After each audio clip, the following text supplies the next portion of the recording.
Swiss Priyanka இப்போ நீங்க கலாய்க்கிறீங்களா? இந்த அனிருத்தோட கான்செப்ட் ஒன்று செய்திருந்தீங்க. சுவிஸ்ல ஃபர்ஸ்ட் டைம் நடக்க போகிறது, அதை பற்றி ஆப்பர்ச்சுனிட்டி கொடுத்த எங்களோட ஒப்டிமைஸ் அதுக்கு விவாகா ரொம்ப ரொம்ப நன்றி. எல்லாருக்கும் வணக்கம். நம்மளோட விவாகா ப்ராட்காஸ்ட்டில் வழக்கமாக அவங்க தான் எல்லாருக்கிட்டையுமே கேள்வி கேட்பாங்க. இன்னைக்கு அவங்கள வச்சு கேள்வி கேட்கலாம் அப்படின்னு சொல்லிட்டு வந்திருக்கேன். எஸ், நம்மளோட ஸ்விஸ் பிரியங்கா அப்படின்னு கூப்பிட போகிற நம்ம நிக்கிதா அவங்கள தான் இன்னைக்கு நாங்கள் சின்னதாக ஒரு இன்டர்வியூ மாதிரி செய்ய போகிறோம். வணக்கம், எப்படி இருக்கீங்க? வணக்கம், நல்லா இருக்கிறேன். நீங்கள் எப்படி இருக்கீங்க? நீங்கள் இப்படிலாம் பேச மாட்டீங்களே கூட. ஸோ வீடியோ என்ன இன்டர்வியூ பண்ணுறதுனா நான் கொஞ்சம் அமைதியாக இருக்கிறீங்க பேசணும் அப்படின்ட்டு. ஸோ ஃபர்ஸ்ட் ஆஃப் ஆல் வணக்கம். விவாகா ப்ராட்காஸ்ட்டுக்கு ரொம்ப பிஸி ஷெடியூலில் வந்ததுக்காக ரொம்ப ரொம்ப நன்றி. சரி, இப்போ நீங்கள் கலாய்க்கிறீங்களா? இல்லை உண்மையாகவே இது மனசார சொல்கிற விஷயம். ஸோ சரி, உங்களோட ஹோஸ்டிங் ஸ்டார்ட் பண்ணி எத்தனை வருஷம் ஆகுது? அது இப்போ ஒரு 15 வருஷம் இருக்கும். 15 வருஷம், super. So first of all 2-3 கேள்வி, நிறைய கேள்வி வச்சிருக்கிறேன். ஸோ சிம்பிளாகவே ஆரம்பிக்கலாம்.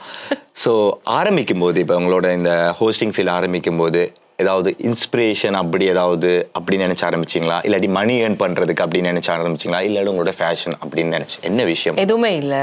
உண்மைக்கு சொல்ல போனால் எதுவுமே கிடையாது. என்னோட தமிழ் ஸ்கூல் ஹெட் மாஸ்டர் அவர் தான் வந்துட்டு எனக்கு சொன்ன ஒரே ஒரு விஷயம், உனக்கு சர்ப்ரைஸ் அப்படி இருக்குன்னு சொல்லிட்டாரு. அப்போ நானும் என்ன அப்படின்னு கேட்க, இல்லை தமிழ் ஸ்கூலில் வந்துட்டு அறிவிப்பு செய்யணும்னு, அதெல்லாம் என்னால் முடியாது, இத்தனை பேருக்கு முன்னாடியெல்லாம் என்னாலெல்லாம் கதைக்க முடியாது, மன்னிச்சுக்கொள்ளுங்க, அப்படியெல்லாம் இல்லை, நீ ட்ரை பண்ணு அப்படின்ட்டு. இப்போ நாங்கள் இவ்வளோ நாளும் இதெல்லாம் கேட்கறதுக்கு அந்த தமிழ் வாத்தியார் தான் காரணம். அவரை தான் நாங்கள் தேடிட்டு இருக்கோம். இவ்வளோ எங்களை ஸ்டேஜில் வச்சு கலாய்க்கிறதுல இருந்து எங்களை வச்சு கேள்வி கேட்கறதுக்கு எல்லாத்துக்கும் அவர் தான் ஒரு காரணம். ஓகே. அப்போ அதை செஞ்சா, அப்போ என்ன ஜெர்மன் லாங்குவேஜில் மட்டும் செய்ய சொன்னார். ஓகே. ஆனால் என்னவோ எனக்கு அது பிடிக்கல. அதுக்கப்புறமா தான் ஐபிசி ஸ்ட்ரைட்டாக வந்துட்டு காண்டாக்ட் பண்ணாங்க, அதாவது வசியானா மூலமாக.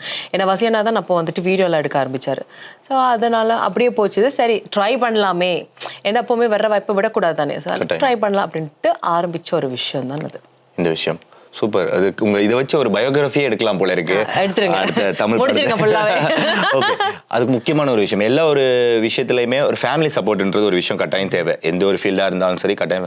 உங்களுக்கு இந்த விஷயம் ஹோஸ்டிங் பண்ணுற விஷயத்தில் ஃபேமிலி சப்போர்ட் எப்படி இருக்கு? எப்போவுமே அப்பா அம்மா அது எப்போவுமே இருக்கும். அது எந்த ஒரு விஷயம் வேணாலும் என்னோட அப்பா அம்மா எப்போவுமே எனக்கு பின்னாடி நிற்பாங்க. அது எனக்கு பிடிக்கல, இல்லை அவங்களுக்கு பிடிக்கல, நான் எப்போவுமே சப்போர்ட் பண்ணுவாங்க. கல்யாணம் ஆனதுக்கு பிறகு அது எல்லா உமன்ஸும் கொஞ்சம் ஃபேஸ் பண்ணுற ஒரு விஷயம் தான். பட் எனக்கு லக் அப்படி தான் சொல்லுவேன். ஏன்னா என்னோட புருஷன் வந்து ஆரம்பத்துலேருந்து இப்போ மட்டுமே ஃபுல் அண்ட் ஃபுல் சப்போர்ட். அவர் தான் எனக்கு வந்துட்டு ட்ரெஸ் சூஸ் பண்ணதுலேருந்து ஜுவல்ஸ்லேருந்துட்டு அவர் தான் அதெல்லாம் செஞ்சுருப்பார், எடுத்து தருவார். அண்ட் மேபி சில ஐடியாஸும் சொல்லுவார், இந்த மாதிரி செஞ்சாலும் நல்லா இருக்கும் அப்படின்னு சொல்லிட்டு. ஸோ அப்பா அம்மா, என்னோட ஹஸ்பண்ட் அண்ட் என்னோட பசங்க, இவங்க தான் உங்களோட இப்போவுமே ஃபேமிலி சப்போர்ட், எப்போவுமே ஆல்வேஸ். சூப்பர். இது ஒரு கட்டாயம் ஒரு நல்ல விஷயம். இன்னொரு கேள்வி, இந்த ஃபீல்ட் ஹோஸ்டிங் ஃபீல்டோட உங்களோட மெயின் மோட்டிவேஷன் ஃபேஷனா இல்லாட்டி மணி ஏர்ன் பண்ணுறதா? மணி கண்டிப்பாக இல்லை. ஏன்னா இது நான் செய்வேனான்னு கூட எனக்கு தெரியாது. அதை எடுத்து காட்டினதே என்னோட ஹெட் மாஸ்டர். நான் உங்களுக்கு அப்போதே சொன்ன ஒரு விஷயம்தான். அந்த அந்த தனுஷ் சொல்வார்ல, என்ன பார்க்க பிடிக்கும்ன்றது மாதிரி அதை செய்ய எனக்கு அது பிடிக்க ஆரம்பிச்சிட்டு. ஸோ அதனால் காசு அப்படின்றது நான் மெயினாக எப்போவுமே டார்கெட் பண்ணது கிடையாது. நான் பிடிச்ச செய்கிற விஷயம் மக்களுக்கு பிடிக்க வேணும், சப்போர்ட்டாக இருக்க வேணும், அவ்வளோதான், வேறு எதுவுமே இல்லை. ஓகே. முக்கியமான ஒரு விஷயம், இந்த சொல்லுவாங்க ஒரு பழமொழி, தூணிலும் இருப்பா துருமிலும் இருப்பா, எல்லா ப்ரோக்ராம்லேயும் உங்களை தான் பார்க்க முடியுது. ஸோ மெயினாக ஹோஸ்டிங் தான் பண்ணுறீங்களா இல்லாட்டி வேறு ஏதாவது ஒர்க் பண்ணுறீங்களா? உண்மையாகவே இந்த கேள்வி நிறைய பேரோட கேள்வி இது. ஆக்சுவலாக நான் வந்துட்டு சீஃப் நர்ஸாக இருக்கிறேன், ஒர்க் பண்ணிட்டு இருக்கேன். அது 100% நான் ஒர்க் பண்ணிட்டு இருக்கிறேன். நைட் ஷிஃப்ட் மட்டும்தான் அது. அப்புறம் பசங்க அண்ட் தென் என்னோட ஒர்க் பாஸ் வந்துட்டு ரொம்ப அவங்களுக்கு தெரியும் இந்த மாதிரி ஷோஸ் பண்ணுறேன்னாண்டு. ஸோ அதுக்கேற்ற மாதிரி அவங்க வந்துட்டு எனக்கு ஆஃப் தருவாங்க. ஸோ எனக்கு வீட்டில் மட்டும் இல்லாமல் என்னோட ஒர்க் பிளேஸ்லேயும் எனக்கு நிறைய சப்போர்ட் இருக்கு. இப்போ முக்கியமான ஒரு விஷயம் அப்படின்னு பார்த்தா, ஒர்க் பிளேஸில் நிறைய ப்ரெஷர்ஸ் அப்படி இருக்கும், அதையும் ஹேண்டில் பண்ணி, ஸோ நீங்கள் ஹோஸ்டிங் அந்த இதையும் எப்படி உங்களால் ஹேண்டில் பண்ண முடியுது? ஒர்க் வந்துட்டு நான் அது ஒரு ஃபன்னாக தான் போயிட்டுருக்கேன். ஹாஸ்பிட்டல் ஒர்க் தான், பட் எனக்கு அது பிடிச்சி நான் பண்ணுறதுனால எனக்கு அது தெரியல. ஸோ அதுவும் பண்ணுறதுனால வீட்லேயும் ஃபேமிலி பார்த்துக்கிறது, ஸோ எல்லாமே. அண்ட் ஹோஸ்டிங்னு போது எனக்கு அது பேலன்ஸாக இருக்குது. ஸோ இங்கே ஒர்க்கும் பார்த்துட்டு இங்கே ஹோஸ்டிங் பண்ணுறப்போ எனக்கு அது ஒரு பேலன்ஸாக இருக்குது. இன்னொரு முக்கியமான ஒரு கேள்வி, அட்வைஸ்ன்றது, இந்த ஹோஸ்டிங் ஃபீல்டில் என்னென்ன சேலஞ்ச் ஃபேஸ் பண்ணுறீங்க நீங்கள்? என்னென்ன சேலஞ்ச் நிறைய இருக்கு. எழுதிக்கிட்டா நோட் எடுத்து எழுதிக்கிட்டாவா? எங்களுக்கு ஏதாவது தேவைப்படும். ஓகே சொல்லுங்க. சேலஞ்ச் அப்படின்னும் போது ஒரு உமன்ன்றது, அது ஒரு பெண்ணும் போதே அது எப்போவுமே ஒரு சேலஞ்ச் தான். எப்படி நீ தனியாக போவ, தனியாக வருவ, அந்த மாதிரி நிறைய விஷயங்கள் இருக்கு. அண்ட் நிறைய பேர் பேசும்போதும் உங்களுக்கு ஓரளவுக்கு தெரியும் யார்கிட்ட எப்படி பேசணும்னு சொல்லிட்டு. ஸோ அது போக போக போக அந்த பழக்கத்துக்கு வர உங்களுக்கு தெரியும் எப்படியெல்லாம் சேலஞ்ச் பண்ணணும், எப்படி ஃபேஸ் பண்ணணும், ஒருத்தங்க கூட எப்படி பேசணும். அது எல்லாமே ஒரு தடவை இல்லை, அது நிறைய வாட்டி நீங்களாவே ப்ராக்டிஸ் பண்ண ஆரம்பிச்சிருவீங்க.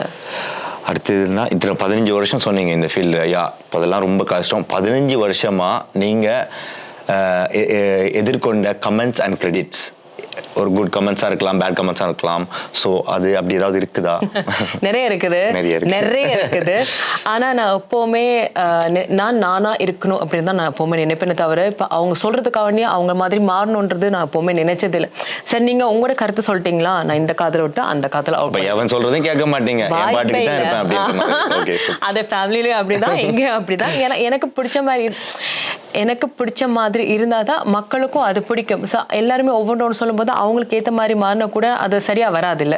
ஸோ எனக்கு எப்படி பிடிக்குமோ, என்ன மக்கள் அவ்வளோத்துக்கு எப்படி லவ் பண்ணுவாங்களோ அப்படி தான் நான் இருப்பேன். அதனால நான் யார் பேச்சும் அவ்வளோத்துக்கு கேட்க அண்ட் முக்கியமான கேள்வி நிறைய பேர் எங்கிட்டையும் கேட்குறவங்க அவங்களோட இருக்கிறதால, இந்த அனிருத்தோட கான்செப்ட் ஒன்று செய்திருந்தீங்க. ஸோ லைக் அது நீங்கள் எப்படி எக்ஸ்பெக்ட் அது எதிர்பார்த்தீங்களா இப்படி ஒரு விஷயம் நடக்கும்? எப்படி என்ன விஷயம் அது? லைக் நான் எப்போவுமே வந்துட்டு ஒரு விஷயத்தை எதிர்பார்க்கறது கிடையாது. ஷோவர் தான் நான் செஞ்சுட்டு போயிட்டே இருப்பேன். எந்த லெவலுக்கு போகணுமன்றது கூட நான் உண்மைக்குமே ப்ராமிஸாக நான் எப்போவுமே அதை நினைச்சது கூட இல்லை. வருதா, என்னால் எவ்வளோ இயலுமோ நான் செய்கிறேன் அப்படின்ட்டு. ஸோ அது வந்துட்டு அந்த டைம் ஒரு ஈவெண்ட் ஒன்று இருந்துச்சு. ஸோ கேன்சல் ஆச்சு. நான் அதை ஃப்ரீயாக வச்சுக்கிறேன். ஓகே, மேபி அனிருத் ஷோ வந்துச்சு, நம்ம போய் ஃபன் பண்ணலாம், செலிப்ரேஷன் பண்ணலாம், அப்படி ஒரு மூடில் தான் நான் எக்ஸ்பெக்ட் பண்ணல. நீங்களா? ஓகே. திடீர்னு ஒருத்தங்க யூகேலேருந்து மெசேஜ் பண்ணாங்க, இந்த மாதிரி ஒரு ஷோ இருக்குது சொன்னாங்களே தவிர என்னன்னு சொல்ல, நம்மளுக்கு ஷோனாலே ஓகே, அது எதுவாக இருந்தாலும் பரவாயில்ல, நம்ம செஞ்சு முடிச்சிடணும்னு ஒரு இது இருக்குது. நான் சொன்னேன் சரி பண்ணலாம் அப்படின்ட்டு. இப்போ ஃபோன் பண்ணி எனக்கு சொன்னாங்க இதுதான் விஷயம்ட்டு. நான் அப்போ கூட நான் யோசிக்கல, நீங்கள் என்னையா கேட்குறீங்க அப்படின்ட்டு யோசிச்சுட்டு இருந்தேன். அப்புறம் தான் உங்ககிட்ட ஃபோன் பண்ணி இந்த மாதிரி ஒரு விஷயம் இருக்குது, என்ன பண்ணட்டுமா, ஏன்னா உங்களுக்கு தெரியும் நான் இவங்ககிட்ட நிறைய விஷயம் எப்போவுமே கேட்குறேன், செய்யட்டுமா வேண்டாம் அப்படின்ட்டு. இல்லை கண்டிப்பாக செய் அப்படின்னு நீங்கள் சொன்னீங்க. தென் அதே மாதிரி ஃபேமிலிக்கிட்டே கேட்டு கண்டிப்பாக செய்ய சொல்லி சரி ஒரு சர்ப்ரைஸாக வச்சுருந்துட்டு செஞ்சேன். அங்கே போகும்போது அந்த ஸ்டேஜ் நான் இது வரைக்கும் போனதில்லை. ஹாலன்ஸ்டாதி வந்துட்டு ஒரு பெரிய ஒரு ஸ்டேஜ், அந்த ஸ்டேஜில் நான் ஏறுவேன் அப்படின்னு சொல்லி நான் இது வரைக்குமே நினைச்சது கிடையாது. அதான் ஒரு கேள்வி, சாரி இன்ட்ராக்ட் பண்றதுக்கு. முதல் முறை ஆக்சுவலா பேக் ஸ்டேஜ்ல நானும் தான் இருந்துட்டு இருந்தேன். ஃபர்ஸ்ட் டைம் வந்து அத்தனை ஆயிரம் க்ரௌட்ஸை பார்க்கும்போது உங்களோட அந்த மொமெண்ட்ஸ் எப்படி இருந்தது? வா, அது நான் அழுதுட்டே, அது உங்களுக்கே தெரியும். எனக்கு உண்மைக்கு சொல்ல போனால் அந்த ஸ்டேஜ் மேலே ஏறத்துக்கு முதல்ல நிறைய பேர் அதில் இருக்கும்போதே நான் சொல்லிட்டேன் என்னால் முடியுமோ தெரியல, அந்த மாதிரி ஒரு இதில் இருந்தேன். ஆனால் ஏதோ எனக்கு லக் அப்படி தான் சொல்லுவேன். நான் 2 வாட்டி போனேன். நார்மலி வந்துட்டு ஒரு வாட்டி தான் போக முடியும் அப்படின்னு சொன்னாங்க, ஒரு 5 minutes அப்படின்ட்டு. சரி ஒருக்கா அதில் ஏறும் போது நான் முன்னாடி அழுதுட்டேன், என்னால் முடியுமோ, நான் அந்த மாதிரி ஷோஸ்லாம் அழவே மாட்டேன், செஞ்சிடும் அப்படின்ட்டு அழுதுட்டேன். ஆனால் போயிட்டு அந்த மேடையில் ஏறினது பிறகு நான் ஒன்று மட்டும் நான் யோசிச்சேன், இப்போ அனிருத் ஷோ கிடைச்சது அது எனக்கு ஒரு பெரிய ஒரு விஷயம், ஒரு பெரிய ஒரு ஆப்பர்ச்சுனிட்டி தான் நான் நினைப்பேன். ஆனால் அதையும் தாண்டி மக்கள் வந்து என்னில் எவ்வளோத்துக்கு அந்த லவ் அந்த சப்போர்ட் இருக்குது அப்படின்றத நான் அதில் தான் உண்மைக்கே பார்த்தேன். இப்போ சொன்னால் கூட நான் அழுதுருவேன். ஏனென்னா நான் அதை எதிர்பார்க்காத ஒரு விஷயம், அந்த பாசம் வச்சுருக்காங்க, சப்போர்ட் பண்ணுறாங்க. ஈவன் நான் வெளியில கீழே இறங்கி சாரி சரி எஸ் இப்போ டிஆர்பி ரேட் எங்களுக்கு வரும்னு நினைக்கிறேன். But okay sorry. அந்த ஆஃப்டர் பார்ட்டிக்கு போகும்போது அவங்க சொல்லிச்சுனா அக்கா அவங்க எப்போ வருவினும் போவினும் ஆனால் நீ தான் எப்போவுமே எங்களுக்கு அப்படின்னு சொல்லும்போது அது எனக்கு பெரிய ஒரு விஷயம். ஸ்டேஜில் தாண்டி அந்த ஒரு விஷயம் ஆக்சுவலாக நானும் அன்னைக்கு தான் யோசிச்சேன், இத்தனை வருஷம், 1 வருஷம் 2 வருஷம் இல்லை 15 வருஷம் இந்த இடத்துல வந்து நானும் ஒரு சின்னதாக நடுவில் இன்ட்ராக்ட் பண்ணக்கூடாது. நான் ஒரு ஹோஸ்ட்ன்றது என்னையே நம்ப வச்ச ஒரு ஆள்னா அது இவங்க மட்டும்தான். ஃபர்ஸ்ட் டைம் வந்து நாங்கள் இவங்களோட இசைத்துள்ளல் அப்படின்ற ஒரு இதில் தான் ஆரம்பிச்சது. ஸோ உன்னாலே முடியும் அப்படின்னு சொல்லி இன்ஸ்பயர் பண்ணி இவ்வளோ விஷயம் எப்போவுமே ரெண்டு பேரும் எப்பவுமே சொல்கிறது அப்படி டாம் அண்ட் ஜெரின்ற ஒரு இதுதான் வச்சுருக்கோம் எப்போவுமே. ஏன்னா இப்போ பார்த்தாலுமே லைக் அக்கா தம்பி அப்படின்ற மாதிரி ஃப்ரெண்ட்ஸு, அதை தாண்டி நிறைய விஷயம் நாங்களே ஷேர் பண்ணுவோம். அது மற்றவங்களை கல்வி ஊத்துறதா இருந்தாலும் சரி, எங்களுக்குள்ள கல்வி ஊத்துறதுனாலும் சரி, எல்லா விஷயமே லைக் ஒரு ஃப்ரெண்ட்ஸு கூட எப்படி இருக்க மாட்டாங்கன்னு தான் இந்த இடத்துல சொல்லுவேன். ஸோ மோர் தென் தட், அதை தாண்டி நிறைய விஷயங்கள் நாங்கள் ஷேர் பண்ணுறோம். நாங்கள் எந்த விஷயமா இருந்தாலும் அவங்கள எங்கிட்ட கேட்பாங்க, இந்த விஷயம் இது பண்ணலாமா, அதே மாதிரி நானும் அட்வைஸ் கேட்குறேன்னா. ஸோ நான் இந்த இடத்துல லைக் உண்மையாக விவாகன்ற ஒரு விஷயம் இருந்தது எனக்கு வந்து உள்ளே கொண்டு வந்ததே ஆக்சுவலாக இவங்க தான் ஒரு மெயின் விஷயம். அவங்க தான் ஒப்டிமைஸ் அண்ட் ஈவென்ட் பட்ஜெட்டோட பேசி இவங்களோட சேர்ந்து செய்தால் இன்னும் நல்லாயிருக்கும் அப்படின்னு சொல்லி இதோட எனக்கு 2வது வருஷம் ஒரு வாய்ப்பு கொடுக்குறேன்னா அதுக்கு நிக்கிதாக்கா தான் காரணம். இதில் ஸ்பெஷல் தேங்க்ஸ் எல்லாம் சொல்ல மாட்டோம், உனக்கே நான் தேங்க்ஸ் சொல்லணும் அப்படின்னு தான் நாங்கள் கேட்போம் எங்களுக்குள்ளேயே. Okay, super. ரொம்ப ஒரு எமோஷனலாக பேசுனீங்க. அதை தாண்டி இப்போ நிறைய எம்சிஸ், நிறைய ஹோஸ்டிங் இப்போல்லாம் நிறைய பேர் வந்துட்டு இருக்காங்க. ஸோ ஒரு 15 வருஷம் எக்ஸ்பீரியன்ஸ் பர்சனாக நீங்கள் வந்து எங்களை மாதிரி என்ன அட்வைஸ் மாதிரி என்ன சொல்றீங்க? அட்வைஸ் நான் பண்ண முடியாது, ஏன்னா எல்லாருமே வந்துட்டு அவங்கவுங்க ஸ்டைலில் பண்ணிட்டு இருக்காங்க. ஸோ அது அவங்களோட விருப்பம், அவங்களோட இதில் பண்ணிட்டு இருக்காங்க. நான் என்னோட இதில் செஞ்சுருக்கேன், நீங்கள் உங்களோட செஞ்சுட்டீங்க. ஸோ அட்வைஸ் பண்ணுற அளவுக்கு நான் இன்னும் அவ்வளோத்துக்கு பெரிய ஆள் கிடையாது. ஏன்னா நானுமே ஒவ்வொரு வருஷமும் ஒவ்வொரு ஷோஸ்லையும் நானும் தான் லேர்ன் பண்ணிட்டு இருக்கேன். எனக்கு முக்கியம் வந்துட்டு ஆடியன்ஸ் வந்துட்டு நாங்கள் சொல்கிறத நம்புறானுங்க. அப்போ அதை நான் வந்துட்டு அவங்களுக்கு வந்துட்டு எப்போவுமே நான் என்னோட ஸ்கில்ஸ் வந்துட்டு நான் எப்படி அடுத்தது கொண்டு வரேன்னா, ஓகே ஒன்று ட்ரை பண்ணுவேன். ஏன்னா மேடை கண்டு ஒரு சில ரூல்ஸ் இருக்குது. நீ வாப்போ அப்படிலாம் அப்போல்லாம் நம்ம பேசவே முடியாது. ஆனாலும் இருந்தாலும் ட்ரை பண்ணலாமே அப்படின்ட்டு பார்க்குறவங்களோட ஃபேஸை நான் பார்த்தேன். சொல்லிட்டேன்னா டப்புன்னு ஃபேஸை பார்த்துறேன். ஓகே அவங்களுக்கு அது பிடிச்சிருக்குன்னா நான் அதை கண்டினியூஸாக கொண்டு போனேன். அப்போ எப்போவுமே அப்படி தான் நான் செஞ்சுருக்கேன் தவிர அப்படிதான் நான் லேர்ன் பண்ணேன். எனக்கு யாருமே சொல்லிக் கொடுக்கல, நான் அப்படித்தான் நான் படிச்சதும் அப்படித்தான். இதுவே ஒரு பெரிய விஷயம்ன்ற மாதிரி நாங்க எதிர்பார்க்கிறோம். அது கட்டாயம் அது ஒரு ஸ்டேஜுக்குன்னு ஒரு விஷயம் இருக்கு, பேக் ஸ்டேஜுக்குன்னு ஒரு விஷயம் இருக்குது. முக்கியமான விஷயம் இப்போ ஸ்டேஜ் அண்ட் பேக் ஸ்டேஜ். இப்போ நீங்க ஸ்டேஜ்ல இருக்கிறதுக்கும் பேக் ஸ்டேஜ்ல இருக்கிறதுக்கும் எப்படி ஃபீல் பண்றீங்க? ஆக்சுவலா நான் நிறைய தடவை அந்த மொமெண்ட்ஸ் பார்த்துருக்கிறேன் உங்களோடது. ஸ்டேஜ்ல இருக்கிற இதை விட பேக் ஸ்டேஜ்லாம் ரொம்ப ஃபன் பண்ணிட்டு இருப்பீங்க, ஆளுங்களோட சேர்ந்து, டான்சர்ஸோட சேர்ந்து, சிங்கர்ஸோட சேர்ந்து. ஸோ அது மாதிரி ஏதாவது எக்ஸ்பீரியன்ஸ் அப்படி ஒரு விஷயம் பாத்தீங்கன்னா, எனக்கு முக்கியம் இப்ப டான்ஸ் காம்படிஷன் வரும்போது இப்ப நிறைய ஷோஸ் இருக்கு. ஆனா அந்த பேக் ஸ்டேஜ்ல வந்துட்டு பங்கு பெற போறவங்க கொஞ்சம் நாங்க சந்தோஷமா வச்சிருக்க வேணும். ஏன் நான் சொல்றேன்னா, இப்ப அவங்க வேறொரு மூடுக்கு வந்துட்டாங்கன்னா, மேபி டான்ஸ் காம்படிஷன்ஸா இருக்கட்டும், அவங்க செய்யறது வேற ஒரு ட்ராக்ல போயிடணும். அப்போ ஒரு ஃபன்னா அவங்களே ஹாப்பி வச்சு அவங்க ஒரு நல்ல மூட்ல இருப்பாங்க. ஸோ அவங்களுக்குள்ளே ஒரு நல்ல ஒரு ரிலேஷன்ஷிப் கிடைக்கும் அப்படின்னு நான் நினைக்கிறேன். ஏன்னா ஹோஸ்ட்னா நான் தான் ஹோஸ்ட், நீங்க எல்லாம் இப்படித்தான் அப்படியெல்லாம் என்னால இருக்க முடியாது. எல்லாருமே ஸ்டேஜ்ல முதுகு மேல நின்னெல்லாம் ஒரு 2 லேடிஸ் ஆடிட்டு இருந்தாங்க, பார்த்துட்டு இருந்தேன். யோசிச்சேன், இவங்க உண்மையாவே ஹோஸ்ட் பண்ண தான் வந்திருக்காங்களா இல்ல டான்ஸ் கோரியோகிராஃபரான்றது கன்ஃபியூஸ் ஆயிருச்சு.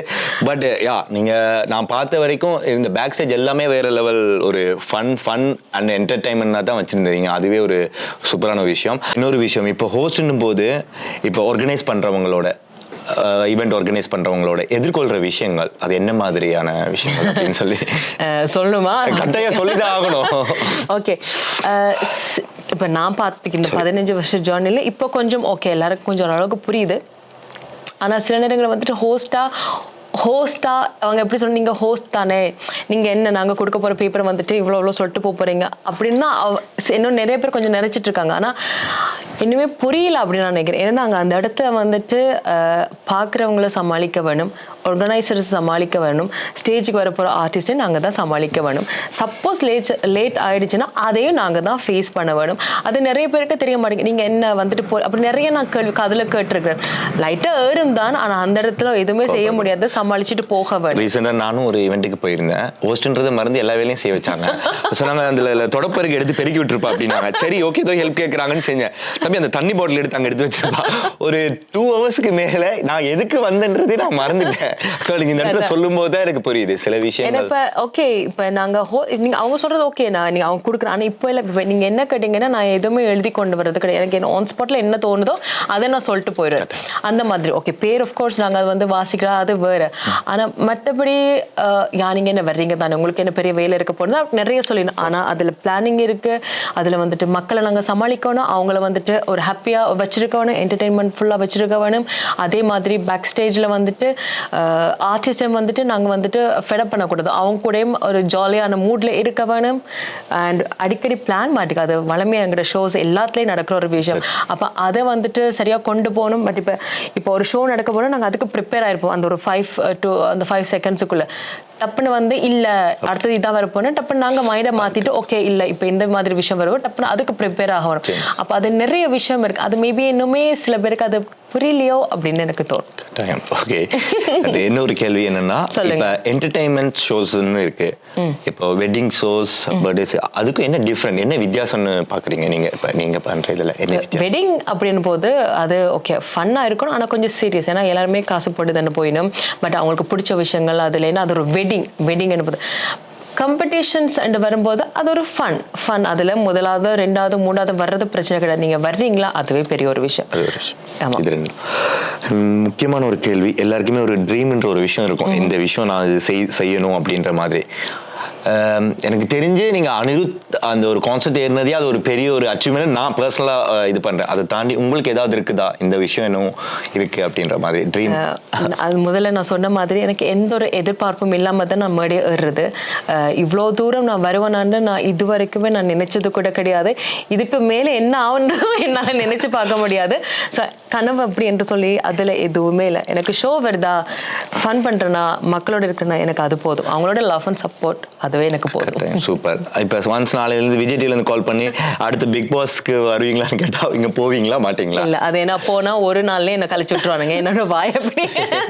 அப்போ அதனால அதுக்கெல்லாம் நான் அவ்வளோத்துக்கு யோசிக்க மாட்டேன். இப்போதைக்கு அந்த யோசனை இல்லை. உங்களுக்கு பர்சனலாக யாராவது இப்போ டிவி ஹோஸ்ட் அப்படி யாராவது இருக்காங்களா உங்களுக்கு பர்சனலாக, அவங்களோட இன்ஸ்பிரேஷன் அப்படி யாராவது இருக்காங்களா உங்களுக்கு இந்த இடத்துல?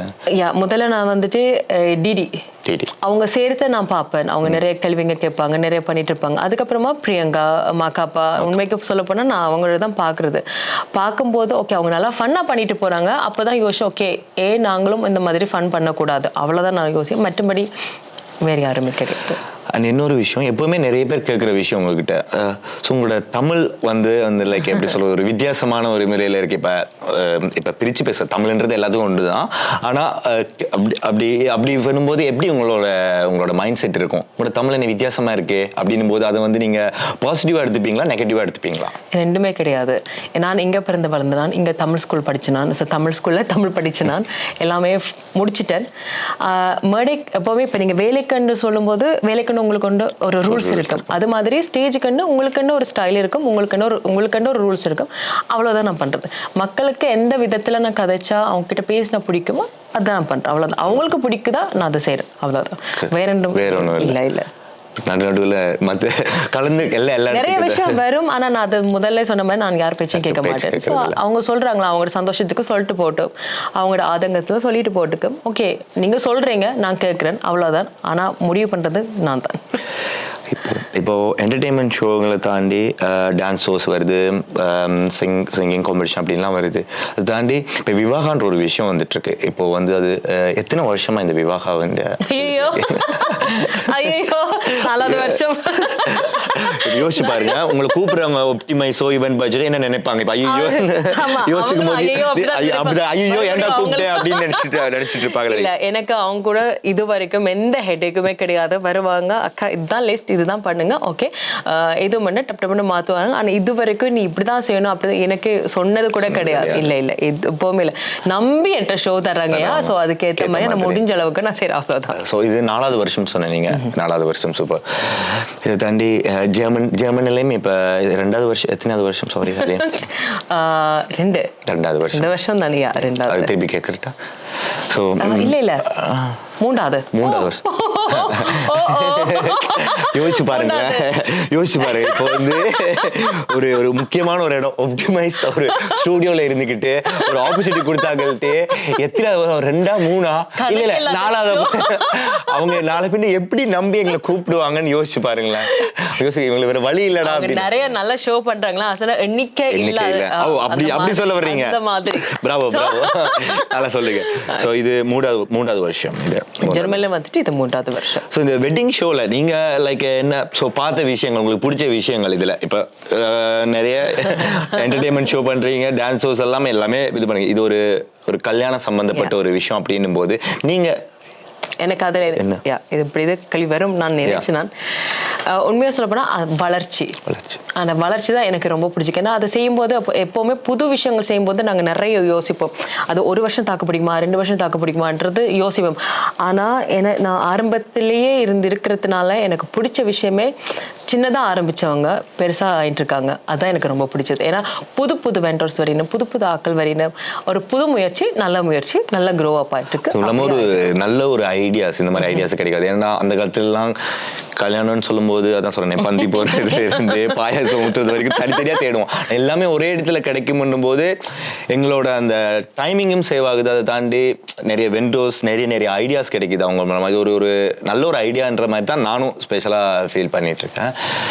அண்ட் தென் ஏதாவது அட்வைஸ், அதாவது இப்போ ஹோஸ்டிங்கை விடுங்க, ஏதாவது பர்சனலாக ஏதாவது அட்வைஸ் சொல்ல போறீங்களா இப்போ இருக்கிற 2K கிட்ஸுக்குன்னு வைங்களா? 2K கிட்ஸுக்கு ஏதாவது அட்வைஸ் இருக்கா? நான் அட்வைஸ் பண்ண போனா அதுங்க வந்துட்டு என்கிட்ட அட்வைஸ் பண்ணுங்க. ஸோ அட்வைஸ் பண்றதுக்கு நான் முதல்ல சொன்ன மாதிரி அவ்வளோத்துக்கு நான் பெரிய ஆள் கிடையாது. நான் எப்போவுமே சாதாரணமான ஆள் தான். ஸோ அவங்களுக்கு என்ன மாதிரி இருக்கணும்னு தோணுதா இருக்கட்டும், அவ்வளோதான். சரி, இவ்வளோ நேரம் என்ன கேள்வி கேட்டீங்க. நான் மறுபடியும் என்னோட ஜாப்புக்கே நான் வந்துடுறேன். அப்பதான் நான் கொஞ்சம் கம்ஃபர்டபுளாக ஃபீல் பண்ணுறேன். இந்த முதல்வன் படத்துல அர்ஜுனும் அவன் ரகுவரன் உட்காந்துட்டு கேள்வி, ஒரு கஷ்டமான கேள்விலாம் கேட்டு மாட்டி விட்டுறாதீங்க. அவ்வளோத்துக்கெல்லாம் உங்களை மாதிரிலாம் சொல்றதுக்குல. பட் எனிவே நீங்க கண்டிப்பா சொல்லுவீங்க. ஏன்னா இது வந்துட்டு உங்களுடைய ஷோ அப்படின்றதுனால. நீங்கள் நிறைய ரீல்ஸ் பண்ணுவீங்க, அது எனக்கு நல்லாவே தெரியும். ஃபஸ்ட்டு நீங்கள் ஆரம்பித்தது டிக்டாக்ல இருந்து, சரியா? ஸோ அப்போவே எனக்கு தெரிஞ்சது ஒரு அளவுக்கு நீங்கள் வந்துட்டு இந்த வீடியோகிராஃபர், அந்த இயக்குனர், அந்த சைடுக்கு உங்களுக்கு அது பிடிக்கும் அப்படின்றது ஓரளவுக்கு எங்களுக்கு தெரிய வந்துச்சு. இப்போ ஃபர்ஸ்ட் டேக் சுவிஸில் ஃபர்ஸ்ட் டைம் நடக்க போகிறது, அதை பற்றி சொல்லுங்கள். எஸ், அது கட்டாயம். இந்த விஷயம் வந்து ஆக்சுவலாக வந்து ஸ்டார்டிங்லேருந்து சொல்ல போனால் படித்தது வந்து இந்தியாவில் தான் படித்தேன் நான். Diploma visual communication. சினிமாவில் வந்து பைத்தியம்னு ஒரு விஷயம். அதை தாண்டி மோர் தென் தட், லைக் ஒரு சினிமா மாதிரி பார்க்கறது இல்லை. ஒரு 2.5 மூவிஸ்னா அது வந்து லைக் எப்படி சொல்றது, ஒரு லைஃபா அப்படி. என்ன பண்ண சொல்லுங்க, 2.5 மணி நேரம் படத்துல நீங்க அதுல எப்படியுமே 2 மணி நேரம் பார்க்க மாட்டீங்க. விசில் அடிச்சு அது வந்து ஃபர்ஸ்ட் டே ஃபர்ஸ்ட் ஷோக்குங்க. எல்லா டைமும் கிடையாது. சில மூவிஸ் பார்க்கும்போது ஃபீல் பண்ணி பார்க்குறது அந்த மாதிரி தான். ஸோ மூவில அவ்வளவு இன்ட்ரெஸ்ட், ஆக்சுவலாக அவ்வளோ இன்ட்ரெஸ்ட். எல்லாருக்குமே ஒரு நீங்க சொன்ன மாதிரி தான் ஒரு இன்ட்ரெஸ்ட் இருக்கும். அதில் எனக்கு என்னன்னா ஒரு டைரக்டர் அப்படின்ற ஒரு விஷயம் தான் என்னோட ஒரு ஆம்பிஷனாக இருந்துச்சு. ஸோ அதுக்கேற்ற மாதிரி தான் படிக்கவும் ஆரம்பித்தோம். பட் உண்மையாகவே பார்த்தீங்கன்னா ஃபினான்ஸ் விஷயம். ஸோ அந்த டைமில் ரொம்ப கஷ்டப்பட்டு தான் அப்பா அம்மாக்கள் எங்களை அந்த ஒரு காலேஜ் படித்து முடிச்சு வச்சாங்க. ஸோ அந்த டைமில் ரொம்ப இப்போ ஈஸியாக ஓரளவுக்கு கிடைக்கிது எல்லா விஷயமுமே. கேமரால இருந்து எல்லாமே எக்யூப்மெண்ட்ஸ் ரெண்ட் பண்ணலாம் எல்லாமே. அந்த டைமில் ரொம்ப கஷ்டம் ஒரு எளிதாக சொல்லும்போது. அப்போ நினச்சி நாங்கள் ஓகே ஒரு டைரக்டர் ஆகுறன்றது தான் என்னோட ஆம்பிஷன். ஸோ அது போக போக போக அப்படியே ஃபேமிலி சிச்சுவேஷனுக்காக அது அப்படியே மாறி வேற ஒரு ஃபீல்டுக்கு வந்து ஸோ வேற ஒரு ட்ராக்ல போயிட்டு இருந்துச்சு. ஸோ நான் நினச்சினாங்க ஓகே என்னால் முடிஞ்ச அளவுக்கு ஸோ என்ன மாதிரி சம்டைம் இருக்கிற ஆட்களுக்கு நான் ஒரு சின்னதாக ஒரு ஸ்டோன் ஒரு பாதை வர்றதுக்கு ஒரு கல் எடுத்து வைக்கலாமே, செங்கல் வைக்கலாமே அப்படின்ற ஒரு விஷயம் தான் இந்த ஃபர்ஸ்ட் டேக் அப்படின்ற விஷயம். ஆக்சுவலாக இது போன வருஷமே செய்திருக்கணும். பட் அதுவும் சின்ன ஒரு காரணத்துக்காக தள்ளி போய் இந்த வருஷம் முடிவெடுத்தான். நிறைய ஆக்சுவலாக வந்து ஓப்பனாக இந்த இடத்துல சொல்லணும்னா நான் எதிர்பார்க்கல, உண்மையாகவே எதிர்பார்க்கல.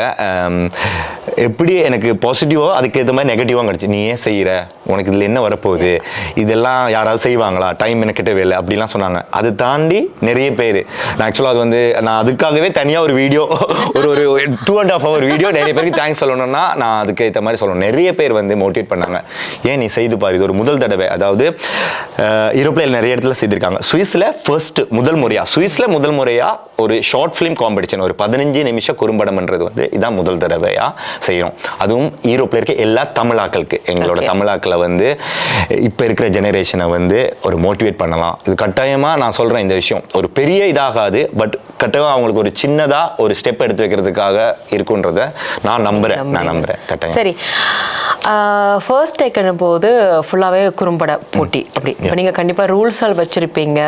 அது என்ன மாதிரி எங்க நடத்துறீங்கன்னு சொல்லுங்க. ஃபர்ஸ்ட் இந்த முறை வந்து இதுதான் முதல் முறை நடத்துற இடம். சூரிச்ல வந்து ஒரு தியேட்டர்ல தான், சூரிச் கிளோட்டன் தியேட்டர்ல தான். அது அந்த ரீசனும் சொல்றேன். ஆக்சுவலா கேட்டாங்க, நிறைய பேர் கேட்டிருந்தாங்க, ஏன் நீங்க வந்து ஒரு ஹோல் எடுத்து செய்யலாமே ஒரு ப்ராஜெக்ட் வச்சு. பட் என்னத்துக்காக இந்த விஷயம் தியேட்டர் எடுத்திருக்கோம்னு சொன்னா, அது கெப்பாசிட்டி ஓரளவுக்கு ஒரு ஆவரேஜ் கெப்பாசிட்டி தான். என்ன ரீசன்னா, ஸோ இப்போ நான் ஒரு மூவி டைரக்ட் பண்றேன்னா என்னோட மூவி வந்து நீங்க ஒரு ஸ்கிரீன்ல பாக்குறதுக்கும் ஒரு டிவில பாக்குறதுக்கும் ஒரு எக்ஸ்பீரியன்ஸ் இருக்கு. நீங்க எடுத்த மூவி வந்து ஒரு பிக் ஸ்கிரீன்ல வரும்போது உங்களுக்கு ஒரு தனி ஃபீல் வரும். அதுவே உங்களுக்கு அடுத்த முறை நீங்க வந்து நீங்களாவே அடுத்த வருஷம் நான் செய்ய போறேன்னா அது உங்களுக்கு ஒரு மோட்டிவேஷனா இருக்கும். ஓகே, என்னோட படம் வந்து தியேட்டர்ல என்னோட அப்பா அம்மா பாக்குறாங்க, என் ஃப்ரெண்ட்ஸ் பாக்குறாங்க அப்படின்னும் போது ஒரு மோட்டிவேஷனா இருக்கும். ஸோ அதனால தான் இந்த முறை வந்து தியேட்டர் கினோல இந்த மாதிரி செய்கிறோம். ஏப்ரல் 5ஆம் தேதி இருக்கிறோம். ரூல்ஸ் அண்ட் ரெகுலேஷன் பார்த்தீங்கன்னா பார்த்தீங்கன்னா பிளான் பி ஈவென்ட் கைட் அந்த ஒரு ஸோ அதுவும் ரீசெண்டாக இப்போ நாங்கள் ஆரம்பித்த ஒரு ஈவெண்ட் கம்பெனி இதுதான். ஸோ அதுதான் ஃபர்ஸ்ட் ப்ரெசென்ட் பண்ணுற ஒரு ஈவெண்ட் இந்த ஃபர்ஸ்ட் டேக், சரியா? ஸோ அதுலேயே எங்கள் ரூல்ஸ் அண்ட் ரெகுலேஷன் போட்டிருக்காங்க. ஷார்ட்டாக சொல்லணும்னா 15 நிமிஷங்க. 15 நிமிஷத்தில் உங்களோட ஒரு ஸ்டோரியை கன்வே பண்ணலாம். மார்ச் 15ஆம் தேதி லாஸ்ட் சப்மிஷன் டேட். சரி, ஓகே. ஃபுல் டீடைல்ஸ் சொல்லிட்டீங்க. அப்போ நான் எதுவுமே கேட்கணும்னு அவசியமே இல்லை. இல்ல, நீங்க அது இந்த ஷார்ட் ஃபிலிம் குறும்படம் ஆரம்பிக்கும் போது நீங்க நினைச்சீங்களா இப்போ நான் போட்ட உடனே ஆட்கள் வருவாங்களா, இல்ல எப்படி பிளான் பண்ணீங்க? ஏன்னா ஒரு குறும்படம் எடுக்கிறது வந்துட்டு அவ்வளோ ஈஸியான விஷயம் கிடையாது. அதுக்கு கதை வேணும், ஆக்ட்ரஸ் வேணும், நிறைய விஷயங்கள் தேவைப்படும். ஏன்னா அது எடுக்கிறதுக்கு எப்படி 3-4 மாசம் ஆகும். ஸோ நீங்க இதுக்கு எவ்வளோ நாளாக பிளான் பண்ணிட்டு இருக்கீங்க? ஆக்சுவலாக ஆரம்பிக்கும் போது என்னோட டார்கெட் வந்து ஒரு 10 to 15 பேர் வந்தாலே நான் இந்த இதில் வந்து சக்ஸஸ் ஆகிட்டேன் அப்படின்னு தான் நினச்சேன். ஃபர்ஸ்ட் ஒரு 3 டேஸுக்கு வந்து கொஞ்சம் லைக் ஒரு மாதிரி ஏன்டா ஆரம்பிச்சேன்ற மாதிரி இருந்துச்சு. அப்போ எனக்கு ஆக்சுவலாக பர்சனலாக நிறைய பேர் அட்வைஸ் பண்ணாங்க. ஸோ இந்த இடத்துல நேம் சொல்ல, ரவி அண்ணா, ஏடி அரவிந்த் எனக்கு ரொம்ப சப்போர்ட்டாக இருந்தார். உண்மையாகவே சொன்னார், அப்படி தான் இதெல்லாம் நீ ஒரு ஃபர்ஸ்ட் ஸ்டெப் எடுத்து வைக்கிற கட்டாயம் இருக்கும் அப்படின்ற மாதிரி. ஸோ நிறைய நாங்கள் லைக் எப்படி நாங்கள் எப்போவுமே பேசும்போது, முக்கியமாக அரவிந்த் அவரோட பேசும்போது எப்போவுமே நாங்கள் வந்து ஒரு ஃபன்னாக தான் ஆரம்பிப்போம். ஒரு பேப்பர் எடுத்துருவோம் எப்போவுமே, எத்தனை கோடி ரூபா அப்படின்னு இந்த ப்ராஜெக்ட். நான் சொல்லுவேன் 1 கோடி ரூபா. என்னடா 1 கோடின்ற, ஒரு 10 லட்சம் கூட போட்டுக்கோடா அப்படின்றார். அந்த மாதிரி தான் எப்போவுமே நாங்கள் பேசும்போது ஒரு பேப்பர் ஒன் பென் எப்போவுமே இருக்கும். ஸோ அந்த மாதிரி தான் இந்த ஒரு விஷயமும் ஆரம்பிச்சது. அப்போ நான் எதிர்பார்க்கவே இல்லை, நான் என்னோடது 10 to 15 பேர் வந்தாலே இந்த சக்ஸஸ் அப்படின்னு தான் நினச்சேன். ஃபர்ஸ்ட் 3 டேஸ்க்கு வந்து அப்படிதான் ஒரு இதாக தான் இருந்துச்சு. வித்தின் ஒரு 1 வீக்கில் வந்து 15-20 ஆச்சு, 20-30 ஆச்சு, 30-40 ஆச்சு. 40 மூவிஸ் ஆக்சுவலாக கமிட் ஆச்சு. நாட் ஒன்லி இன் சுவிஸில் மட்டும் கிடையாது, லண்டன்லேருந்து ஃபோன் பண்ணியிருந்தாங்க, ஃப்ரான்ஸ்லேருந்து ஃபோன் பண்ணியிருந்தாங்க, எல்லாத்துலேருந்து கேட்டுட்டு இருந்தாங்க. ஆனால் நாங்களும் கூப்பிட்டாங்க இங்கே கூப்பிட்டான்ற மாதிரி. அப்போ கேட்கும்போது யோசிச்சாங்க. அதை தாண்டி நிறைய பேர் வந்து கேட்கும்போது சொன்னாங்க, இந்த ஐடியா எப்படி உங்களுக்கு வந்துச்சு, இந்த ஐடியா எப்படி வந்துச்சு? ஏன்னா ஷார்ட் ஃபிலிம்ன்றது வந்து இப்போ இருக்கிற ஜெனரேஷன் வந்து ரொம்ப கம்மியாயிட்டு வருது. ஆக்சுவலாக பார்த்தீங்கன்னா இப்போ இங்கே எல்லாமே நெட்ஃப்ளிக்ஸ், பிரைம் அப்படின்னு சொல்லி போயிட்டு இருக்கோம். எங்கேயாவது பெரிய ஆளுங்க மூவி வந்தால் மட்டும் போய் பார்க்குறோம். ஷார்ட் ஃபிலிம்ன்ற விஷயம் ரொம்ப கம்மியாயிருச்சு இப்போ இருக்கிற யூரோப்பில் இருக்கிற சிச்சுவேஷன். ஆனால் இப்போ ஏஷியாவில் பார்த்தீங்கன்னா அதுதான் ஒரு ஸ்டெப்பு. நீங்கள் பெரிய பிக் ஸ்க்ரீனுக்கு போகிறதுக்கான ஒரு ஸ்டெப் வந்து ஒரு ஷார்ட் ஃபிலிம் தான். நிறைய டைரக்டர்ஸ் வந்து ஷார்ட் ஃபிலிம் மூலமாக தான் போயிட்டு இருக்காங்க. ஸோ அந்த ஒரு விஷயத்தை இங்கே கொண்டு வந்து அடுத்த எங்களோட ஜெனரேஷனை வந்து அடுத்த ஜெனரேஷனுக்கு வந்து மோட்டிவேட் பண்றதுக்காக ஆரம்பிச்சது தான் இந்த ஃபர்ஸ்ட் டேக்ன்ற ஒரு விஷயம். ஓகே, ஜட்ஜஸ் அப்படின்னு பார்க்கும்போது இயக்குனர்ஸை வந்துட்டு நீங்க இந்தியால இருந்து கூப்பிடுறீங்க, ரிவீல் பண்ணிட்டீங்களா? இல்ல, இனிமே தான். அது நெக்ஸ்ட் மார்ச் ஃபர்ஸ்ட் வீக்ல செய்திருவோம். மார்ச் ஃபர்ஸ்ட் வீக்ல ரிவீல் பண்ணி, லைக் அந்த மாதிரி ஜிவி அந்த மாதிரி கட்டாயம் நீங்க எதிர்பார்க்காத ஒரு ட்ரெண்டிங்ல இருக்கிற ஒரு டைரக்டர் தான் கட்டாயம் வருவாரு. அதுக்காக ரொம்ப ஹையா எக்ஸ்பெக்ட் பண்ணாதீங்க. பட் கட்டாயமா உங்களுக்கு பிடிச்ச ஒரு டைரக்டர் தான் வர போறாரு இந்தியால இருந்து. அதை தாண்டி நிறைய விஷயம் வந்து கொண்டு போய் சேர்க்க போகிறோம் மீடியா மூலமாக. சரி, இப்போ சோஷியல் மீடியான்றது வந்து இப்போ எல்லா விஷயத்துக்குமே தேவைப்படுது. அதை தாண்டி நிறைய பேர் இப்போ இந்தியாலையும் பேசி கழிச்சு கொண்டிருக்கோம். இப்போது எங்களோட மூவிஸ் எல்லாத்துலேயுமே அவங்களோட யூடியூப் சேனலில் வந்து டெலிகாஸ்ட் பண்ணுறதுக்கான விஷயமும் பேசிகிட்டு இருக்கோம். நிறைய டேரக்டர்ஸ் வந்து உண்மையாகவே ஓப்பனாக சொல்ல போனால் இப்போ இருக்க லீடிங் டேரக்டர்ஸ் வந்து நெக்ஸ்ட் இயர் பாருங்கள், இந்த வருஷம் வந்து ஒரு பிள்ளையார் சொல்லி மாதிரி ஆனாதான் அடுத்த வருஷம் வந்து தானாக சேர்ந்த கூட்டம் மாதிரி தானாகவே நிறைய விஷயம் நடக்கும். அதுக்காக ஒரு முதல் படி அப்படின்ற. நீங்க ஆரம்பிக்கும் போதே வருவாங்களா அப்படின்னு யோசிச்ச ஒரு விஷயத்துக்கு இவ்வளோ பேர் வந்திருக்காங்க. அதுவே ஒரு பெரிய ஒரு விஷயம் இல்லை. ஸோ கண்டிப்பா அது வந்துட்டு நீங்க அடுத்த வருஷம் செய்யணும். ஏன்னா இப்போ யூரோப்ல இருக்கவங்களுக்கு உங்களுக்கு தெரியும், 5 நாள் வேலை, மிச்சம் இருக்கிற 2 நாள் ஏதாவது ஈவெண்ட்ஸ், ஏதாவது ப்ரோக்ராம்ஸ்னு போயிடும். ரொம்ப கஷ்டம். அப்படி ஒரு விஷயத்த டைமை ஒதுக்கி அதுக்காக எடுத்து செய்யறாங்க. இதுல நம்ப மாட்டீங்க, சில பேர் வந்து சுவிஸை தாண்டி வெளிநாட்டுல எல்லாம் போய் எடுத்துட்டு வரதுக்காக போயிருக்காங்க. அப்படி நினைக்கும் போது யோசிச்சேன், ஓகே இப்படி எல்லாமே ஒரு ஃபேஷனா இருக்காங்களா இந்த ஒரு விஷயத்துக்கு அப்படின்னும் போது அதுதாங்க எங்களுக்கு கிடைக்கிறது. சும்மாவா அவங்களோட வெட்டிங்க கூட ஊரா போய் நாடா போய் நீங்க கேட்டாங்களா, இதை கேட்டாங்களா அவங்க? நீங்க வேற அதுவே நீங்க அதுக்குதே நீங்க ஒரு பிள்ளையார் சொல்லி போட்ட மாதிரி ஸ்டார்ட் பண்ணி விட்டுட்டீங்க. ஸோ ஒரு நல்ல விஷயம். ஏன்னா இங்க இருக்கிற அடுத்தடுத்த ஜெனரேஷனுக்கு வந்துட்டு நீங்க ஒரு நல்ல ஒரு ஐடியாவை கொடுத்துருக்கீங்க. ஏன்னா நிறைய பேர் வந்துட்டு இப்போ கேமராலாம் தூக்கிட்டு எல்லா இடத்துலையும் போய் நிற்கணும், எல்லா இடத்துலையுமே வீடியோ ஷூட் அது இதுன்னு. ஸோ இதுவும் ஒரு சைடாக அவங்களுக்கு இருக்கட்டுமேன்னு சொல்லி நீங்கள் பெரிய மனசு பண்ணி நீங்கள் வந்துட்டு இந்த மாதிரி ஒரு நீங்கள் அப்படிலாம் இல்லை. இந்த மாதிரி இருந்த ஒரு ஆளுங்க வந்து இப்போ ஒரு அடுத்த ஸ்டெப் போனாங்கன்னா அதான் எங்களோட வின்னுன்ற அந்த இடத்துல நாங்கள் அந்த இடத்துல அதுதான் நான் உண்மையாக எக்ஸ்பெக்ட் மணி அப்பார்ட் ஃப்ரம் மணி காசுன்ற விஷயம் எப்போனாலும் இப்படி சம்பாதிக்கலாம். அது ஒரு விஷயம். இந்த ஒரு விஷயம் செய்யும்போது இன்கேஸ் ஒரு இடத்துல ஓகே ஃபர்ஸ்ட் டேக்ன்ற ஒரு விஷயம் வந்து எங்களுக்கு அது ஒரு முதல் படியாக இருந்துச்சுன்னு அவர் ஃபீல் பண்ணும்போது அதுதான் எங்களோட வின். அதுக்கு நான் மட்டும் இல்லை, ஓப்பனாக சொல்ல போனால் நிறைய பேர் இதுக்கு இருக்காங்க. அதான் சொல்கிறேன், அதுக்காக ஒரு வீடியோ வந்து ஒப்டிமைஸ் ஏடியை கூப்பிட்டு தனியாக உட்காந்து நான் ஃபீல் பண்ணி ஒரு வீடியோ அப்படி வச்சு ஒரு வீடியோ நான் எடுத்து கட்டாயமாக சோன் இது பண்ணுவேன் அந்த இதுக்கு. சரி, உங்களுடைய இந்த குறும்படத்திலிருந்து நீங்க என்ன எதிர்பார்க்குறீங்க? எதனால நீங்க இதை செய்யறீங்க? என்ன எதிர்பார்க்குறீங்க? எக்ஸ்பெக்டேஷன் பார்த்தீங்கன்னா இந்த ஒரு முதல் ஃபர்ஸ்ட் டேக்ன்ற ஒரு விஷயம் வந்து வரப்போகிற இப்போ எங்களோட இளம் ஜெனரேஷனுக்கு வந்து அடுத்த கட்டத்துக்கு கொண்டு போனாலே ஒரு பெரிய விஷயம். ஸோ இப்போ வரப்போகிற ஒரு இயக்குனர் பார்த்துட்டு இப்படி நடிப்பீங்களா அப்படின்னு சொல்லி வந்து அவங்களுக்கு ஒரு சான்ஸ் கொடுத்தாங்கன்னா அது ஒரு பெரிய விஷயம். அதுதான் என்னோட எக்ஸ்பெக்டேஷன். அடுத்த வெள்ளித்திரைக்கு, அதாவது பிக் ஸ்க்ரீனுக்கு போகிறதுக்கான ஒரு விஷயத்தை தான் நான் எக்ஸ்பெக்ட் பண்ணிட்டு இருக்கேன். அதை டார்கெட் பண்ணி தான் இந்த ஷோ ஆரம்பிச்சது. சமுதாயம் நல்லா இருக்கணும்னு பெருசாக தான் யோசிக்கிறீங்க போல. அப்படி இல்லை, கொஞ்சம் சரி, ஓகே. அதே மாதிரி டிக்கெட்ஸ் வந்துட்டு பக்காவா ஃபாஸ்டா சேல்ஸ் ஆயிட்டு. எஸ், கட்டாயம். அது ஒரு 10 டிக்கெட் நான் வாங்கிட்டேன். ரொம்ப நன்றி. டிக்கெட் ஆரம்பிச்சு வித்தின் நம்ப மாட்டீங்க 15 நிமிஷத்துலயே பால்கனி சோல்ட் அவுட் ஆனதுன்னா, ஸோ இது வந்து சொல்லலாம், நீ திமிர்ல பேசுறியா அப்படின்னு ஒரு 15 நிமிஷத்துல எனக்கு அதுதான் கேட்டேன், எப்படி இவ்வளவு பேர் இருந்திருக்காங்க 15 நிமிஷத்துல பால்கனி சோல்ட் அவுட் ஆயிடுச்சு. அண்ட் தென் கீழே இருக்கிற இதுல வந்து இல்ல, ஐயோ எல்லாம் வர்றவங்கயா, நானே நடத்தி நானே எடுத்துட்டு எப்படி 15 நிமிஷத்துலயே அந்த மாதிரி லிஸ்ட் எல்லாம் நீங்க எதுவுமே இல்ல, அப்படி எதுவுமே இல்ல. 15 நிமிஷத்துல அந்த வெப்சைட் காரங்க கூட கேட்டாங்க, ஹை எக்ஸ்பெக்டேஷன் ஆன ஒரே ஷோ வந்து உங்களோட ஈவென்ட் தான் அப்படின்ற மாதிரி சொன்னாங்க. இந்த டைரக்டர் விஷயத்தை வந்து இனி வந்து லைக் எவ்ரி இயர் இந்த ஒரு ஃபர்ஸ்ட் டேக்ன்ற விஷயத்தை எவ்ரி இயர் வந்து கொண்டு போகிறோம். அதை தாண்டி இன்னும் மூவி சம்பந்தப்பட்ட விஷயங்களை கொஞ்சம் உள்ள, என்னடா அதுவும் ஒரு லைக் ஒரு ஏர்ன் பண்ற அதுவும் ஒரு பிசினஸ் மாதிரி தான். இப்போ லைக் ஒரு என்டர்டைன்மெண்ட் லோகேஷ் ஆயிருவீங்க போல. அப்படிலாம் இல்லைங்க, அப்படிலாம் கிடையாது. இதுவும் ஒரு ஏர்னிங் தான். இப்போ லைக் பர்சனலா பாத்தீங்கன்னா அதுல நீங்க கேட்கலாம், என்னடா அவன் இவர் மாதிரி பேசிட்டு இருக்கீங்களே, அப்படிலாம் இல்லை. எனக்கும் ஒரு பர்சனலா ஒரு விஷயம் இருக்கு. இது ஒரு ஸ்டார்டிங் போது ஒரு பிசினஸ் போது இது அடுத்த முறை வந்து லைக் அது எனக்கு ஒரு சின்னதா ஒரு ஏர்னிங் பண்ற ஒரு விஷயம். கட்டாயங்க, நீங்க 10 நிமிஷம் படமா இல்ல ஒரு படத்துல முக்கியமான ஒரு விஷயம் கேட்கலான்னு. இப்போ வந்து இந்த இவ்வளவு மூவிஸ் எடுக்கிறாங்க. இன்கேஸ் வர்ற இடத்துல நீங்க வந்து ஹோஸ்ட் பண்ண வர்றீங்க, உங்களை பார்த்து ஏன் நீங்க வந்து ஒரு மூவில வந்து ஹீரோயினா பண்ணக்கூடாது, இல்லாட்டி ஒரு கேரக்டர் பண்ணக்கூடாதுன்னா செய்வீங்களா மாட்டீங்களா? நல்ல கேள்வி. கடைசி மட்டும் என்னால முடியாது. எனக்கு அதுக்கெல்லாம் பொறுமை கிடையாது. ஏன்னா நான் நேச்சுரலாவே இப்படித்தான். அவன் சொல்லுவா இல்ல இந்த மெசேஜ்னா இல்ல, நான் முதல்ல உங்களுக்கு சொன்னேன், நீ என்னடா என்ன நடிக்க சொல்றேன் அப்படின்றீங்களா? எப்படியுமே கேட்க போறது இல்ல. அதனால அப்படி இருக்கலாம். நம்ம மைக் இருக்கா, அதே போதும். பிக் ஸ்கிரீன்ல வர ஐடியாவே இப்போதைக்கு இல்லன்றீங்க. ஐடியாவே சுத்தமா இல்ல. ஓகே, நான் நினைச்சேன் உங்களுக்கு நெக்ஸ்ட் விஜய் 69 அந்த மூவில வேணான்றீங்களா? ஓகே, எனிவே முடிச்சலாம். ஓகே, ரொம்ப நன்றி. அதான் நான் மாத்தி நன்றி சொல்லிக்கலாம். எனிவே இந்த ஒரு ஆப்பர்ச்சுனிட்டி கொடுத்த எங்களோட ஒப்டிமைஸ் அதுக்கு விவாகா ரொம்ப நன்றி.